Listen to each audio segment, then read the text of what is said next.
उत्तर प्रदेश के एक छोटे से गांव में रामू और उसका सबसे अच्छा दोस्त श्याम रहते थे। दोनों एक दिन पास के गांव में लगने वाले मेले में गए थे। मेला घूमते घूमते उन्हें समय का पता ही नहीं चला और रात हो गई। रामू, शाम बहुत देर हो गई है। अब हमें घर चलना चाहिए। शाम, हाँ रामू, लेकिन गांव जाने वाला छोटा रास्ता जंगल से होकर जाता है। रामू, अगर हम लंबे रास्ते से गए तो सुबह हो जाएगी। चलो जंगल वाले रास्ते से चलते हैं। दोनों दोस्त टॉर्च लेकर जंगल के रास्ते पर चल पड़े। रात बहुत अंधेरी थी और चारों तरफ सन्नाटा था। शाम, रामू, क्या तुम्हें भी अजीब सी आवाज़ें सुनाई दे रही हैं? रामू, शायद हवा की आवाज़ होगी। तुम चिंता मत। अचानक उनकी टॉर्च अपने आप बंद हो गई। अरे, टॉर्च बंद कैसे हो गई? हाँ, अभी तो बैटरी पूरी थी इसकी। तभी रास्ते के बीचों बीच सफेद कपड़ों में एक आदमी खड़ा दिखाई दिया।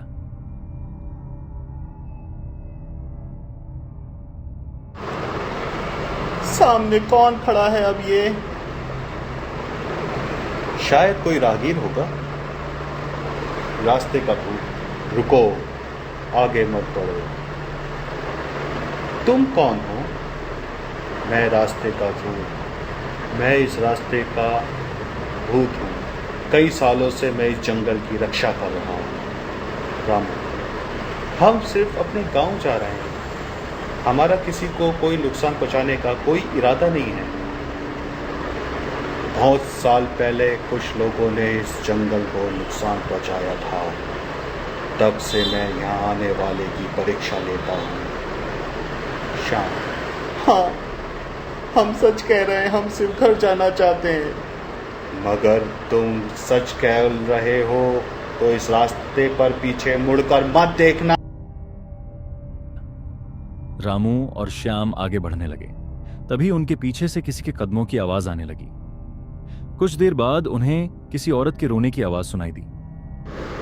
रामू, कोई मदद मांग रहा है। नहीं श्याम। अचानक श्याम खुद को रोक नहीं पाया और उसने पीछे मुड़कर देख लिया। जैसे ही श्याम ने पीछे देखा, तेज हवा चलने लगी और पेड़ जोर जोर से हिलने लगे।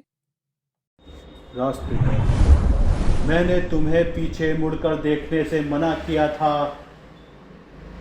मुझसे गलती हो गई, हमें माफ कर दो। कृपया हमें जाने दो। हम दोबारा ऐसी गलती नहीं करेंगे। कुछ देर तक चारों तरफ सन्नाटा छाया रहा। तुम्हारा दोस्त अपनी गलती मान चुका है, इसलिए मैं तुम्हें जाने देता हूँ। धन्यवाद, हम ये बात कभी नहीं भूलेंगे। कुछ दूर चलने के बाद दोनों दोस्तों को रास्ते में एक बूढ़े बाबा मिले। बाबा, अरे बेटा, क्या तुम लोगों की मुलाकात भूत से हुई थी?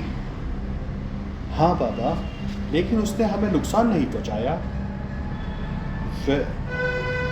हाँ, वह बुरा नहीं है, वैसे लोगों को रास्ता दिखाता है।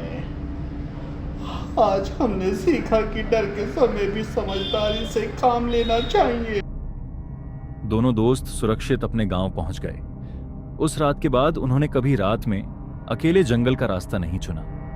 और आज भी गांव के लोग कहते हैं कि अमावस्या की रात उस जंगल के रास्ते पर सफेद कपड़ों में एक परछाई दिखाई देती है, जो सिर्फ रास्ते की रक्षा करती है।